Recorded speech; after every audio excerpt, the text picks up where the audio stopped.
बिस्मिल्लाहिर्रहमानिर्रहीम। अस्सलाम वालेकुम। मैं शजी उल्लाह फिरासत। आप देख रहे हैं नेशनल और इंटरनेशनल न्यूज पर मुश्तमिल 4 टीवी का खुसूसी खबरनामा दुनिया भर से, यानी खबरें आपकी नजर से। सबसे पहले हेडलाइंस। बशार हुकूमत ने गौता में केमिकल हथियार इस्तेमाल किए। अमरीका ने लगाया इल्जाम, कहा जरूरत पड़ने पर फौजी कार्रवाई करेंगे।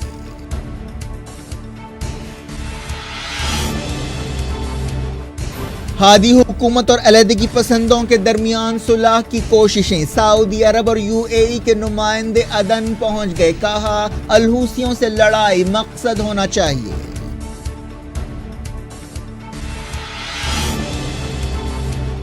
लबनान पर हमले की धमकियों के बीच इसराइल अमरीका के साथ जंगी मशकें करेगा। गजा में हमास के ठिकाने पर हमला।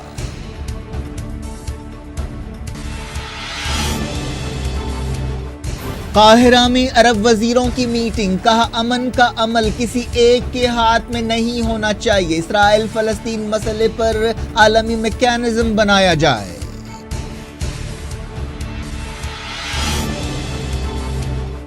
चाइना अफगानिस्तान में फौजी अड्डा कायम करना चाहता है। काबुल हुकूमत के साथ बातचीत शुरू।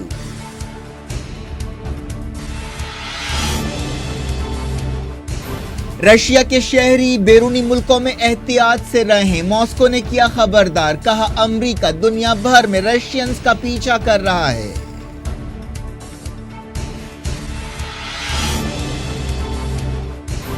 लैटिन अमेरिका के मुल्क चाइना और रशिया से ताल्लुकात ना बढ़ाएं। टिलरसन ने दी वार्निंग।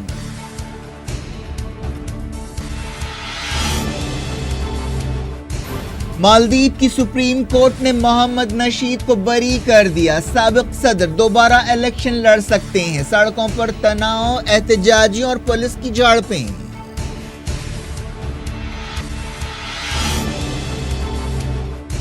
तेलुगु देशम बजट से नाराज। बीजेपी के खिलाफ किया ऐलान जंग। चंद्रबाबू नायडू ने कहा आंध्र प्रदेश को नजरअंदाज कर दिया गया।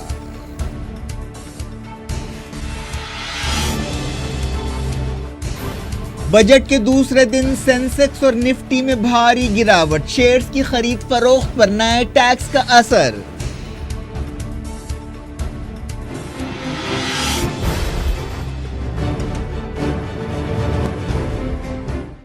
हेडलाइंस आपने देखी। खबरों की तफसील की तरफ आपको लिए चलते हैं। सबसे पहले बात करते हैं सीरिया बहरान की। अमेरिका ने सीरिया की हुकूमत पर एक बार फिर अपने ही लोगों के खिलाफ केमिकल हथियार इस्तेमाल करने का इल्जाम लगाया है। स्टेट डिपार्टमेंट की तर्जुमान हीथर नॉरेट ने कहा कि गौता में सिविलियंस के खिलाफ क्लोरीन गैस इस्तेमाल करने की खबरें बड़ी परेशान करने वाली हैं। उन्होंने ट्विटर पर कहा कि रशिया अपने असर और रसूख को इस्तेमाल न करते हुए गलत फैसला कर रहा है। सीरिया की हुकूमत को अपने ही लोगों के खिलाफ केमिकल हथियार इस्तेमाल करने की इजाजत देना जमीर के खिलाफ है। हम जवाबदेही के लिए कोशिशें करते रहेंगे। हीथर नॉरेट ने एक ऐसे वक्त ये बात कही जब दमिश्क के करीब गौता इलाके में बागियों के कंट्रोल वाले इलाके में क्लोरीन गैस के हमलों की खबरें आई हैं। मगरबी मुल्कों की इमदाद से चलने वाली तंजीम व्हाइट हेलमेट्स ने ट्विटर पर इस हमले के बाद की तस्वीरें जारी करने का दावा किया। इन तस्वीरों का उन्वान दोमा घुटन का शिकार है। तंजीम ने ट्विटर पर कहा कि गौता में 3 सिविलियंस हलाक हुए और कई मुतासिर हुए, जिनमें कई बच्चे और औरतें भी शामिल हैं जिनका दम घुट रहा है। व्हाइट हेलमेट्स ने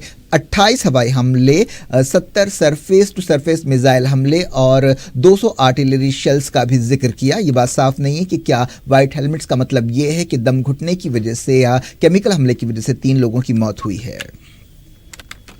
गौता का मशरक़ी इलाका सीरिया में बागियों के बचे कुछ इलाकों में से एक है। यह इलाका 2013 से सरकारी फौज की घेराबंदी में है। समझा जाता है कि वहां पर 4 लाख लोग फंसे हुए हैं और उन्हें खाने पीने की चीज़ों और दवाओं की किल्लत का सामना है। हाल ही में वियना में बातचीत के दौरान गौता में सीज फायर से इत्तफाक किया गया था, लेकिन कुछ घंटे बाद ही यह सीज फायर टूट गया। सीरिया की हुकूमत पर इससे पहले भी केमिकल हमलों का इल्ज़ाम लगाया गया है, लेकिन बशार अल असद हुकूमत ने हर बार ऐसे दावों को रद्द किया है। अमेरिका के सीनियर ओहदेदारों ने दावा किया कि सदर डोनाल्ड ट्रंप जरूरत पड़ने पर सीरिया की हुकूमत के खिलाफ फौजी कार्रवाई के लिए तैयार हैं। इन ओहदेदारों ने इल्जाम लगाया कि बशार अल असद हुकूमत नए तरह के केमिकल हथियार तैयार कर रही है। एक ओहदेदार ने कहा कि हम केमिकल हथियारों के इस्तेमाल को रोकने के लिए फौजी कार्रवाई के इस्तेमाल का हक महफूज रखते हैं। एक दूसरे ओहदेदार ने कहा कि अगर आलमी बिरादरी सीरिया के केमिकल हथियारों को रोकने के लिए फौरी कार्रवाई नहीं करती है तो ये हथियार सरहदों को पार कर सकते हैं और अमेरिका के साहिलों तक भी पहुंच सकते हैं। सीरिया की बशार अल असद हुकूमत ने यूनाइटेड नेशंस में तुर्की की फौजी कार्रवाइयों के बारे में शिकायत की है और सरहदी इलाकों में तुर्की के ऑपरेशंस को नाजायज कब्जा करार दिया है। सीरिया की वजारत खारजा ने यूनाइटेड नेशंस के चीफ और सिक्योरिटी काउंसिल के चेयरमैन को खत लिखते हुए कहा कि तुर्की सीरिया में फौजी कार्रवाइयों के ताल्लुक से झूठ फैला रहा है और अपनी कार्रवाइयों को बचाव में की गई कार्रवाइयां करार देने की कोशिश कर रहा है। वजारत ने कहा कि सीरिया अपनी सरजमीन पर मर्जी के बगैर किसी भी फौजी ऑपरेशन को हमला और कब्जा तस्वुर करती है, जिससे इसी तरह निपटा जाएगा। यह भी कहा गया कि तुर्की का ऑपरेशन यूनाइटेड नेशंस के चार्टर की खिलाफ वर्जी है। सीरिया की हुकूमत ने कहा कि उसने इदलिब, हामा और एलेपो के कई देहातों पर कंट्रोल हासिल कर लिया है। बात करते हैं यमन बहरान की। सऊदी अरब और यूएई ने यमन की हादी हुकूमत के फाइटर्स और साउथ यमन के अलहदगी पसंदों से कहा है कि वो अलहूसी बागियों से मुकाबला करने पर अपनी तवज्जो दें। सऊदी अरब और यूएई ने इस तरह अदन में एक दूसरे के साथ लड़ाई में मसरूफ दोनों ग्रुपों को समझाने की कोशिशें शुरू कर दी हैं। हाल ही में यूएई की ताईद रखने वाले अलहदगी पसंदों ने अदन में कई जगहों पर कब्जा कर लिया था, जिनमें फौजी अड्डे भी शामिल हैं, लेकिन अलहदगी पसंद सदारती महल के अंदर नहीं घुसे। इस लड़ाई को इस नज़र से देखा जा रहा था कि सऊदी अरब और यूएई अब यमन बहरान में अलग अलग फरीकों की मदद कर रहे हैं और दोनों की तरजीहात अलग अलग हो गई हैं। हादी हुकूमत के ओहदेदारों ने यूएई की हुकूमत पर इल्जाम लगाया कि उसने अलहदगी पसंदों की मदद के लिए जंगी हवाई जहाज तैनात किए। सऊदी प्रेस एजेंसी की तरफ से जारी एक बयान में सऊदी अरब की क़यादत वाले इत्तेहाद ने कहा कि रियाद और अबू धाबी यमन के ताल्लुक से एक जैसे मकसद और नजरिए रखते हैं। बयान में कहा गया कि सऊदी अरब और यूएई के इसके सिवा कोई इरादे नहीं है कि यमन एक महफूज, मजबूत और मुस्तहकम मुल्क बने। सऊदी इत्तेहाद ने दोनों फरीकों से कहा कि वो ईरान की ताईद रखने वाले अलहूसियों को शिकस्त देने के मकसद पर नजर रखें। यमन 1990 से पहले तक दो हिस्सों में बटा हुआ था। अब अलहदगी पसंद एक बार फिर साउथ यमन को अलग करना चाहते हैं और उसे एक आज़ाद मुल्क बनाना चाहते हैं। अदन की लड़ाई में कम से कम 36 लोग इतवार के बाद से हलाक हुए और 185 से ज्यादा जख्मी हुए। सऊदी अरब और यूएई ने मार्च 2015 में उस वक्त फौजी कार्रवाई शुरू की थी जब यमन में अलहूसियों ने कई हिस्सों पर कब्जा कर लिया था, जिनमें दारुल हुकूमत सना भी शामिल है। सना पर अलहूसियों के कब्जे के बाद सऊदी अरब की ताईद रखने वाली हादी हुकूमत के ओहदेदार अदन फरार हो गए थे और वहां से उनकी हुकूमत काम कर रही थी। खबर है कि सऊदी अरब और यूएई के बाद ओहदेदार अदन पहुंचे। पता चला है कि वो फरीकों से बातचीत कर रहे हैं। अमेरिका ने इसराइल के साथ जंगी मशकों के लिए अपने सिपाहियों को रवाना कर दिया। ये जंगी मशकें एक ऐसे वक्त होंगी जब इसराइल की तरफ से लबनान के खिलाफ एक नई जंग की धमकियां दी जा रही हैं। इसराइली मीडिया में अमेरिकी सिपाहियों के उतरने की खबरें दी गई हैं। ये मशकें अगले हफ्ते शुरू होंगी। हाल ही में इसराइल के वजीर दिफा एविगो लिबरमैन ने लबनान के खिलाफ जंग की ताज़ा धमकी देते हुए कहा कि मुस्तकबिल की किसी भी फौजी कार्रवाई में लबनान को ईरान के साथ ताल्लुकात की भारी कीमत चुकानी पड़ेगी। हिजबुल्लाह ने भी कहा कि वो लबनान की सरजमीन पर किसी भी हमले या फौजी कार्रवाई का फैसला कुन जवाब देगी। इसराइली फौज ने जुमे की सुबह गजा में हमास के एक ठिकाने पर हमला किया। बताया गया कि गजा से इसराइल पर एक रॉकेट हमले के बाद यह कार्रवाई की गई। इसराइली फौज ने एक बयान में यह बात कही, यह हमला बैत हनून के करीब किया गया। हलाकतों के बारे में कोई खबर नहीं है। अरब लीग ने कहा कि इसराइल फलस्तीन मसले को हल करने के लिए कई मुल्कों और इदारों का एक मैकेनिज्म बनाना चाहिए। इजिप्ट के दारुल कायरा में अरब लीग के वजीरों की एक मीटिंग हुई जो 2 दिन तक जारी रही, जिसमें ट्रंप के यरूशलेम फैसले से पैदा सूरत हाल पर गौर किया गया। अरब लीग के चीफ अहमद अबुल गैस ने अरब वजीरों की मीटिंग के बाद मीडिया से बातचीत करते हुए कहा कि अमन का अमल सिर्फ एक के हाथ में नहीं होना चाहिए। अरब लीग की मीटिंग में यूनाइटेड नेशंस की रेफ्यूजी एजेंसी के चीफ ने अमरीका के इमदाद रोकने के फैसले को एजेंसी की तारीख का सबसे संगीन बहरान करार दिया। फलस्तीन के वज़ीर ख़ारजा रियाज अल मालिकी ने मीडिया से बातचीत करते हुए कहा कि पुराना मैकेनिज्म खत्म हो गया है और अब वह तारीख का हिस्सा बन गया है। फलस्तीनी वज़ीर ने कहा कि हमें इस बात की कोई परवाह नहीं है कि क्या अमेरिका इस मैकेनिज्म में शामिल होता है या नहीं। हाल ही में अमेरिका ने फ़लस्तीनी रेफ्यूजियों की माली मदद रोकने का ऐलान किया था, जिसके बाद कई मुल्क फ़लस्तीनी रेफ्यूजियों की मदद के लिए आगे आए हैं, जिनमें ज़्यादातर यूरोपीय मुल्क शामिल है। सदर फलस्तीन महमूद अब्बास 20 फरवरी को यूएन सिक्योरिटी काउंसिल से खिताब करेंगे। उनका यह खिताब एक ऐसे वक्त होगा जब यरूशलेम को इसराइल का दारुल हुकूमत तस्लीम करने के अमेरिका के फैसले के बाद इलाके में काफ़ी तनाव पाया जाता है और फ़लस्तीनियों ने अमलन अमेरिका का बॉयकॉट कर दिया है। गजा की वजारत सेहत ने बताया है कि उनका हेल्थ सिस्टम टूट के दहाने पर गजा तकरीबन 12 साल से इसराइल की नाकाबंदी का शिकार है और वहां बुनियादी ज़रूरतों को पूरा करना भी मुश्किल हो गया है।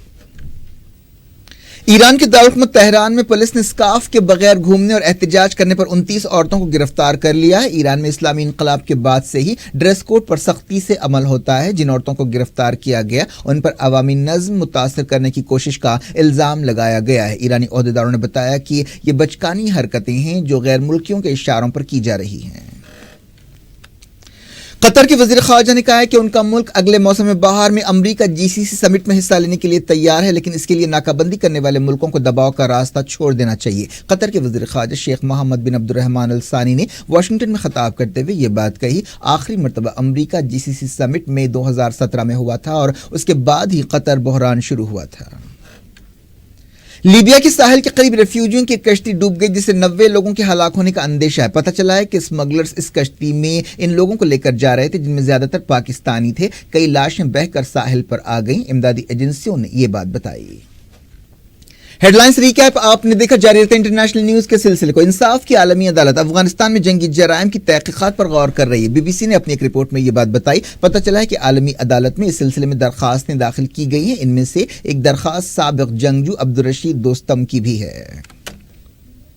چائنا افغانستان میں ایک فوجی اڈہ قائم کرنے کے لیے وہاں کی حکومت سے بات چیت کر رہا ہے۔ چائنا کو ڈر ہے کہ افغانستان کے علاقوں سے دہشت گرد اس کے علاقے میں داخل ہو سکتے ہیں، اس کے لیے وہاں پر ایک فوجی اڈہ قائم کرنا چاہتا ہے اور کابل حکومت کے ساتھ اس سلسلے میں بات چیت شروع ہو گئی ہے۔ دونوں ملکوں کے سپاہیوں کی سرحدوں پر مشترکہ پیٹرولنگ کی تجویز پر بھی غور کر رہا ہے۔ یہ خبریں امریکہ اور ہندوستان کے لیے پریشان کرنے والی ہیں۔ رشیا کی وزارت خارجہ نے اپنے شہریوں کو ملک سے باہر سفر کے دوران کافی احتیاط برتنے کی وارننگ دی ہے اور کہا ہے کہ امریکہ دنیا بھر میں رشینز کا پیچھا کر رہا ہے تاکہ انہیں گرفتار کیا جائے اور امریکہ لے جایا جائے۔ ایک بیان میں رشیا کی وزارت خارجہ نے بتایا کہ واشنگٹن کے اشاروں پر تیسرے ملکوں میں رشیا کے شہریوں کو گرفتار کرنے کا سنگین خطرہ پایا جاتا ہے اور گرفتاری کے بعد رشیا کے شہریوں کو امریکہ کے حوالے کیا جا سکتا ہے۔ بیان میں کہا گیا کہ تعلقات کو بہتر بنانے کے لیے ہماری اپیلوں کے باوجود امریکہ کی خصوصی فورسز پوری دنیا میں رشینز کا پیچھا کر رہی ہیں۔ ان حالات میں ہمارا مشورہ ہے کہ رشیا کے شہری احتیاط سے رہیں اور اپنے جوخم پر بیرونی ملکوں کا سفر کریں۔ بیان میں 4 واقعات کا حوالہ دیا گیا جن میں اسپین، لاٹویا اور گریس میں رشینز کو سائبر کرائم کے الزام میں گرفتار کیا گیا۔ یہ بھی کہا گیا کہ 2017 کے شروع کے بعد سے امریکہ کا اثر رکھنے والے بیرونی ملکوں میں 10 رشینز کو گرفتار کیا گیا۔ پچھلے کچھ مہینوں سے امریکہ اور رشیا کے درمیان تعلقات میں کافی تناؤ پایا جاتا ہے۔ امریکہ کا کہنا ہے کہ اس نے 2016 کے صدارتی الیکشن سے یعنی رشیا نے چھیڑ چھاڑ کی ہے۔ اسٹیٹ ڈپارٹمنٹ نے اب تک رشیا کی اس وارننگ پر کوئی تبصرہ نہیں کیا ہے۔ امریکہ کے سیکریٹری آف ریکس ٹیلرسن نے لیٹن امریکہ کے ملکوں کو وارننگ دی ہے کہ وہ چائنا اور رشیا سے زیادہ تعلقات نہ بڑھائیں۔ انہوں نے کہا کہ چائنا لیٹن امریکہ میں اپنے قدم مضبوط کر رہا ہے۔ یونیورسٹی آف ٹیکساس میں خطاب کرتے ہوئے ٹیلرسن نے کہا کہ لیٹن امریکہ کے علاقے کو چائنا کی سرمایہ کاری، یورپ کی سامراجیت اور رشیا کے ہتھیاروں سے دور رہنا چاہیے۔ ٹیلرسن نے لیٹن امریکہ کے 5 ملکوں کے دورے سے پہلے یہ بات کہی۔ ٹیلرسن نے وینزویلا میں فوجی بغاوت کا بھی امکان ظاہر کیا۔ انہوں نے کہا کہ امریکہ وینزویلا میں حکومت کی تبدیلی کی کوئی کوشش نہیں کر رہا ہے، لیکن انہوں نے کہا کہ صدر نکولاس مدورو کو خود ہی عہدے سے ہٹ جانا چاہیے۔ ٹیلرسن نے چائنا کے ساتھ ساتھ رشیا پر بھی الزام لگایا کہ وہ لیٹن امریکہ میں اپنا رول بڑھا رہا ہے۔ اس تقریر کے بعد ٹیلرسن میکسیکو روانہ ہو گئے جہاں پر انہوں نے میکسیکو کے صدر اینریک پینا نیٹو سے ملاقات کی۔ مالدیپ کی سپریم کورٹ نے سابق صدر محمد نشید اور 8 دوسروں کو بری کر دیا ہے جن پر سنگین الزامات لگائے گئے تھے۔ عدالت کے اس فیصلے کے بعد مالدیپ میں اچانک تناؤ پیدا ہو گیا ہے اور پولیس اور اپوزیشن کارکنوں کے درمیان جھڑپیں ہوئی ہیں۔ سپریم کورٹ کا یہ فیصلہ حکومت کے لیے ایک دھکا ہے۔ یہ حالات صدر عبداللہ یامین کے لیے ایک چیلنج ہے۔ عدالت کے اس فیصلے کا یہ مطلب ہے کہ اب ملک کے پہلے جمہوری صدر محمد نشید جلا وطنی سے ملک واپس آ سکتے ہیں اور اس سال ہونے والے صدارتی الیکشن میں حصہ لے سکتے ہیں۔ پولیس نے سینکڑوں اپوزیشن کارکنوں کو منتشر کرنے کے لیے آنسو گیس کا استعمال کیا۔ عہدیداروں نے وارننگ دی ہے کہ اگر صورتحال قابو میں نہیں آتی ہے تو حکومت ایمرجنسی لگا سکتی ہے۔ نشید فی الحال سری لنکا میں ہیں۔ مالدیپ کی سپریم کورٹ نے سیاسی قیدیوں کی رہائی کا حکم جاری کیا۔ فرانس کا ایک فوجی ہیلی کاپٹر حادثے کا شکار ہو گیا جس سے کم 5 لوگ ہلاک ہو گئے۔ یہ حادثہ ایک تربیتی فلائٹ کے دوران پیش آیا۔ یہ حادثہ نیس اور مارسل شہر کے درمیان پیش آیا۔ क्यूबा के इनकलाबी लीडर फिडेल कैस्ट्रो के बड़े बेटे ने खुदकुशी कर ली है। 68 साल डेज बेलॉर डिप्रेशन का शिकार थे और उनका इलाज किया जा रहा था। वो दिखने में बिल्कुल अपने वालिद की तरह थे और उन्हें छोटा फिडेल कहा जाता था। क्यूबा की सरकारी मीडिया में खुदकुशी की तस्दीक की गई। वो एक न्यूक्लियर साइंटिस्ट थे जिन्होंने सोवियत यूनियन में पढ़ाई की थी। उनके वालिद फिडेल कैस्ट्रो ने सरजंग के दौरान अमेरिका की दहलीज पर एक कम्युनिस्ट मुल्क बनाया था। कैस्ट्रो 90 साल की उम्र में 2016 में चल बसे थे। अमेरिका की साबिक secretary of state Hillary Clinton अगले महीने इंडिया टुडे कॉन्क्लेव में हिस्सा लेने के लिए मुंबई का दौरा करेंगी। ऑर्गेनाइजर्स ने एक बयान में यह बात बताई। ये कॉन्क्लेव 9 और 10 मार्च को होगा।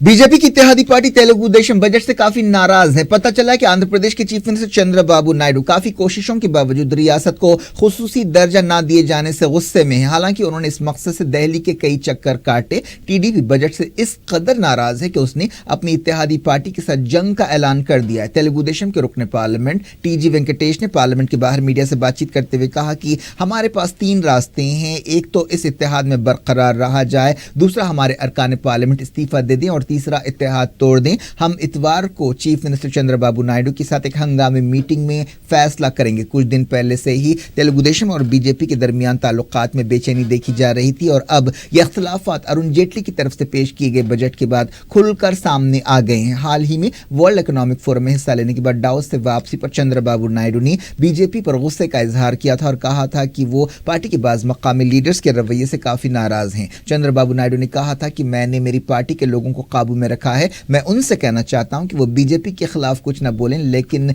रियासती बीजेपी के लीडर्स कई तबसरे कर रहे हैं। पार्टी हाईकमान को इसका नोट लेना चाहिए और कार्रवाई करनी चाहिए। उन्होंने कहा था कि अगर हमारी जरूरत नहीं है तो वो जा सकते हैं। अगर तेलुगु देशम बीजेपी इत्तेहाद टूटता है तो फौरी तौर पर रियासत और मरकज में हुकूमतों को कोई खतरा नहीं होगा। वाईएसआरसीपी के लीडर जगन मोहन रेड्डी ने इशारा दिया है कि वो बीजेपी के साथ हाथ मिलाने के लिए तैयार हैं। उन्होंने कहा कि अगर बीजेपी हमें खुसूसी दर्जा देने के लिए तैयार है तो हम उनके साथ जाएंगे। बजट की पेशकशी के बाद चंद्रबाबू नायडू ने पार्टी के अरकान पार्लियामेंट के साथ टेलीकॉन्फ्रेंस की और कहा कि वो आंध्र प्रदेश के साथ नाइंसाफी पर पार्लियामेंट में मरकजी हुकूमत पर दबाव डालें। चीफ मिनिस्टर ने कहा कि वो मरकजी हुकूमत के रवैये से बहुत नाराज हैं। उन्होंने कहा कि आंध्र प्रदेश के दारुल-हुकूमत अमरावती की तामीर और रियासत के प्रोजेक्ट्स के लिए कोई फंड्स अलॉट नहीं किए गए। उन्होंने कहा कि पोलावरम और दूसरे प्रोजेक्ट्स को नजरअंदाज कर दिया गया।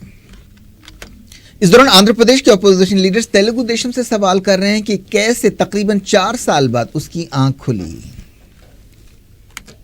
मरकजी बजट के एक दिन बाद हिंदुस्तान के शेयर मार्केट्स में भारी गिरावट आई। अगस्त 2017 के बाद से सेंसेक्स और निफ्टी में इतनी गिरावट नहीं देखी गई। बीएसई का सेंसेक्स 840 पॉइंट्स की गिरावट के साथ बंद हुआ। नेशनल स्टॉक एक्सचेंज के निफ्टी में भी 256 पॉइंट्स की गिरावट आई। एक्सपर्ट्स का कहना है कि इस गिरावट की वजह बजट में एलटीसीजी टैक्स शुरू करना है। यह टैक्स शेयर्स या म्यूचुअल फंड्स बेचने पर लगाया गया है। टेरर फंडिंग केस में कश्मीर की अलहदगी पसंदों के खिलाफ एनआईए अदालत में चार्जशीट पेश की गई। इस चार्जशीट में पाकिस्तान में रहने वाले मिलिटेंट लीडर हाफिज सईद, सैयद सलाउद्दीन और दूसरों का नाम लिया गया है। जज तरून शरावत ने तहकीकाती एजेंसी को हिदायत दी कि वो मुलजिमीन को चार्जशीट की नकल पेश करें। इस मामले की अगली सुनवाई 8 मार्च को मुकर्रर की गई है। इन अलहदगी पसंदों पर हाफिज सईद और सलाउद्दीन के साथ मिलकर हिंदुस्तान के खिलाफ जंग करने का इल्जाम लगाया गया है। चार्जशीट में सैयद अली शाह गिलानी के दामाद का नाम भी शामिल है। एनआईए ने इल्जाम लगाया कि कश्मीर में दहशतगर्दों, अलहदगी पसंदों और पथराव करने वालों के दरमियान गठजोड़ है। इस दौरान National Conference leader Omar Abdullah ने मुतालबा किया कि शोपियां फायरिंग वाक़े की छानबीन के लिए खुसूसी टीम बनाई जाए। शोपियान में हाल ही में फायरिंग के वाक़यात में 3 नौजवान जाँ बहक हुए थे। दिल्ली के एक स्कूल में एक नवीन जमात का लड़का बेहोश पाया गया, जिसके बाद उसकी मौत हो गई। खानदान वालों ने इल्जाम लगाया कि उसका कत्ल किया गया है। सिक्योरिटी कैमरों की जांच के बाद 3 स्टूडेंट को हिरासत में लिया गया है। फुटेज में देखा जा सकता है कि 16 साल तुषार कुमार को उसके साथी वॉशरूम में मुक्के मार रहे हैं। क्या कुछ हो रहा है आपकी दुनिया में, आखिर में हेडलाइंस दुनिया भर से एक बार फिर देखिए। बशार हुकूमत ने गौता में केमिकल हथियार इस्तेमाल किए। अमेरिका ने लगाया इल्जाम, कहा जरूरत पड़ने पर फौजी कार्रवाई करेंगे।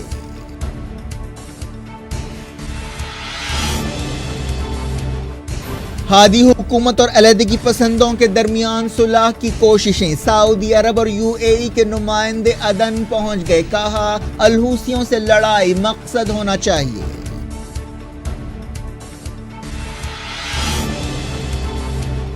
لبنان پر حملے کی دھمکیوں کے بیچ اسرائیل امریکہ کے ساتھ جنگی مشقیں کرے گا، غزہ میں حماس کے ٹھکانے پر حملہ۔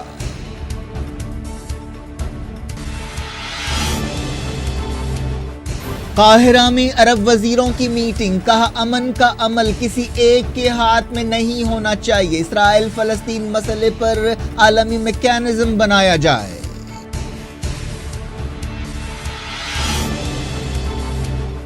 چائنا افغانستان میں فوجی اڈہ قائم کرنا چاہتا ہے، کابل حکومت کے ساتھ بات چیت شروع۔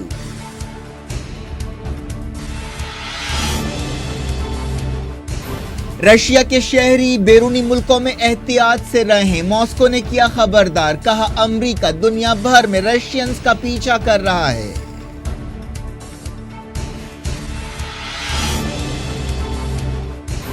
لیٹن امریکہ کے ملک چائنا اور رشیا سے تعلقات نہ بڑھائیں، ٹیلرسن نے دی وارننگ۔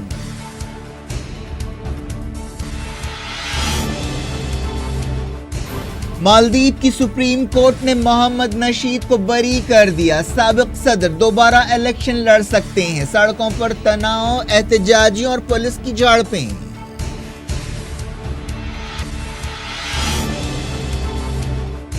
تیلگو دیشم بجٹ سے ناراض، بی جے پی کے خلاف کیا اعلان جنگ، چندرا بابو نائیڈو نے کہا آندھرا پردیش کو نظر انداز کر دیا گیا۔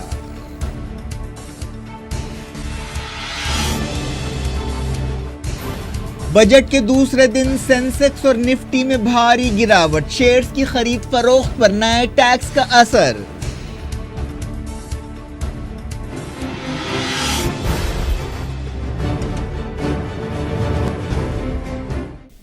یہ تھی آج کی خبریں، ہم شجیع اللہ فراست کو دیں اجازت اور اپنا بے حد خیال رکھیں۔ اللہ حافظ۔